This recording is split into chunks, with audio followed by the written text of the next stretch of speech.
Hi, my name's Stephen Westland. I'm a full professor in the School of Design at the University of Leeds in the UK. My area of expertise is colour, and today we today, want to go through some colour design strategies that you can typically find in product design or packaging design.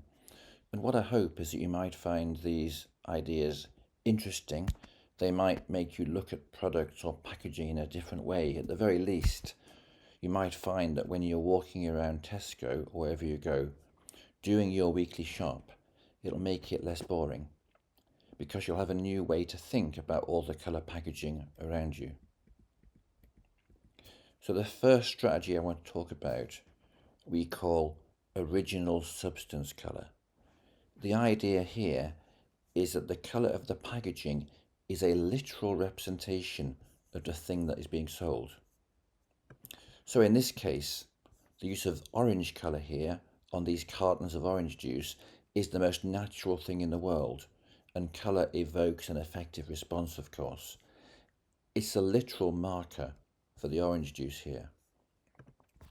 I should quickly add that it's not colour working in isolation, of course. That's hardly ever the case. It's colour working with images. In this case, images of oranges, and the other colours on the packaging and even the typography and the context of the text. Good design is where all of these things work together. So we can have original substance colour when the packaging is transparent, of course, as is the case on the right here, where we can literally see the colour of the coffee itself, and on the left where the yellow washing up liquid can be seen. I think in America they call washing up liquids something different. I'm not sure what it is. You can probably work out what I mean. In this case, the liquid is yellow, and that leads to an inference that it smells of lemons. The second strategy I will call symbolic representation. In this case, the red, green, gold, silver, and white colours here in combination are not literal representations of Christmas, but they do together suggest Christmas. I did do a video around about last Christmas where I talked about the history of where these colour associations for Christmas come from. So if you're interested, please go and check that out. Anyway, these particular colours together communicate the concept of Christmas, especially when these colours are combined with these shapes. And in this advert for the Mini, we have 4 different colourways. Aesthetically, they're all nice, though I have my favourite and you probably do. But one is much more effective than the other 3. Can you guess which one? Well, it might help if I show you the whole advert. It's an advert for a special edition Mini, the True Blood Mini Convertible. True Blood is a TV series about vampires. There's a strap line which is exclusively for vampires, and the nice catchphrase, feel the wind in your fangs, a play on, of course, feel the wind in your hair for convertibles.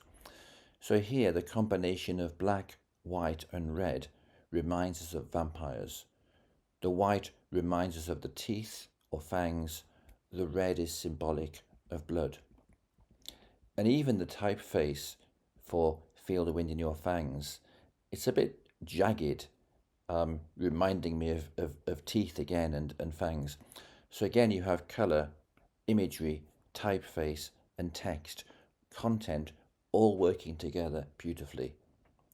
Good colour design is when the colours send the meanings intended by the designer and all aspects of the design work together to send the same message. This particular one is one of my favourite examples. So my third example of a colour design strategy you can look out for is a multicolour offering. So here you can see products that give the consumer a choice of colour. Take the Apple product on the left. Which one would you choose? Honestly, I wouldn't have the blue one if it was free.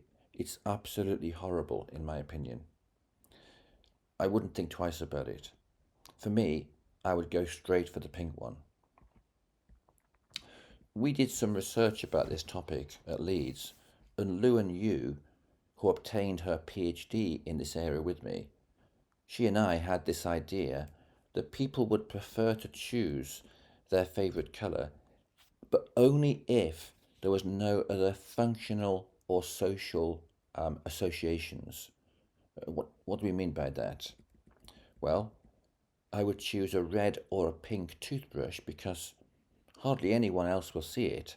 So there's no social considerations, there are no cultural norms, and no functional considerations.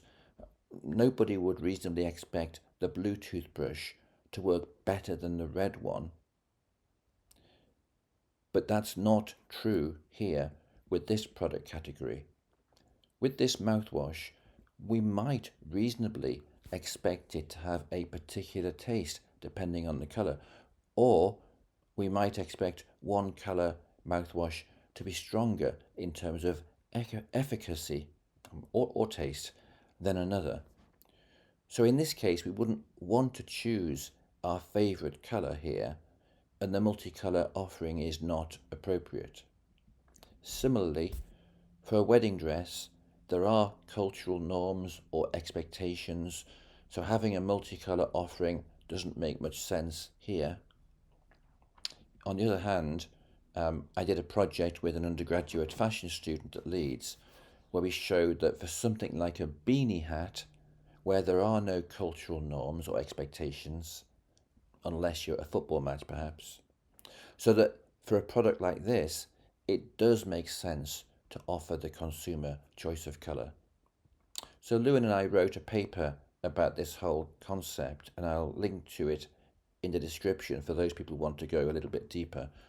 So we have a framework where we can predict when it makes sense to make a multicolour offering and when it doesn't make sense. The next colour design strategy we call generic colour code.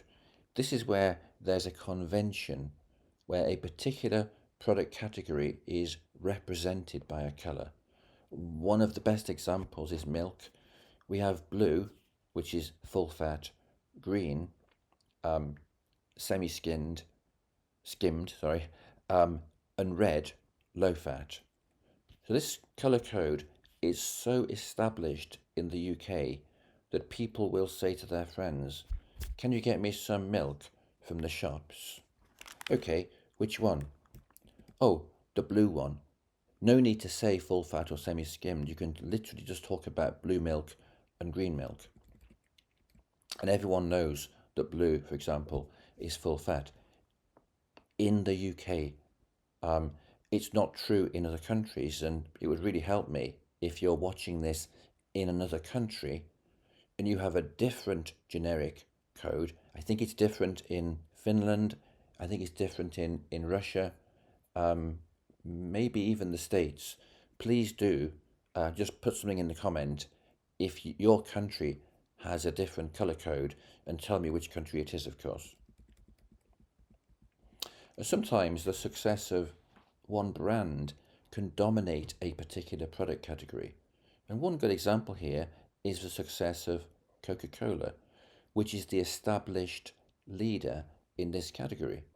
And other brands adopt the same colour scheme. In this product category, ketchup, we have a generic colour code that is built around original substance colour. But sometimes it's a good idea to break the rules, to break the generic code. And Heinz did exactly this in around the year 2000. They successfully sold 5 million bottles of green, orange, purple, teal, blue, and pink ketchup over 6 years before sales dwindled. It was a novelty and it worked for a while. But at the end of the day, we have to remember the colour can actually affect taste. Check out the work of Charles Spencer at Oxford University if you want to know more about that. And the final strategy I think I want to mention is simple and cheap. So here we have two similar products in the same store. The one on the left is the value brand, and here they want to convey the idea that no money was wasted on the packaging. So they only use one or two colours and usually also simple primary colours. On the other hand, contrast that with the same product category in the finest range on the right. The whole packaging has a more luxurious and rich feel. It's the colours, the darkness of the colours, the sophistication of the typography. And black is increasingly being used, by the way, to represent expensive, high value products. And actually, black is also being used to signify healthy products. As you can see in this advert for Huel, no idea what Huel is, but I've been seeing adverts for it all over the place. And notice, by the way, the nice symbolic colours on the flavour labels, the orange, yellow and the red. So as you're walking around doing your shop, just spend a little bit of time to appreciate how much work's been put into the packaging. Take, for example, this, what might seem a very simple packaging for chicken nuggets. You have original substance colour for the chicken, for the tomato, for the leaves. You have the green colour of the leaves trying to symbolically remind you that this food might be healthy. And then you have the aesthetics, you have the colour harmony. In this case, you have a split complementary colour scheme. But in addition to all of that, it's also functional. You can easily read the text because there's good contrast. Having good contrast is one of the universal principles of colour in my book with Maggie Maggio.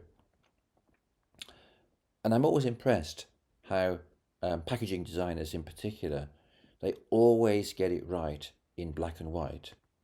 That is, even if the consumer is colourblind, they'll be able to read the text. So I hope you found that interesting.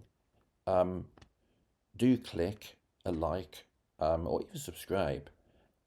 If a particular topic gets more likes than others, I'm far more likely to record something in a similar vein or even record anything at all, to be honest. So with that, only one thing to say. It's 31st of October, so happy Halloween.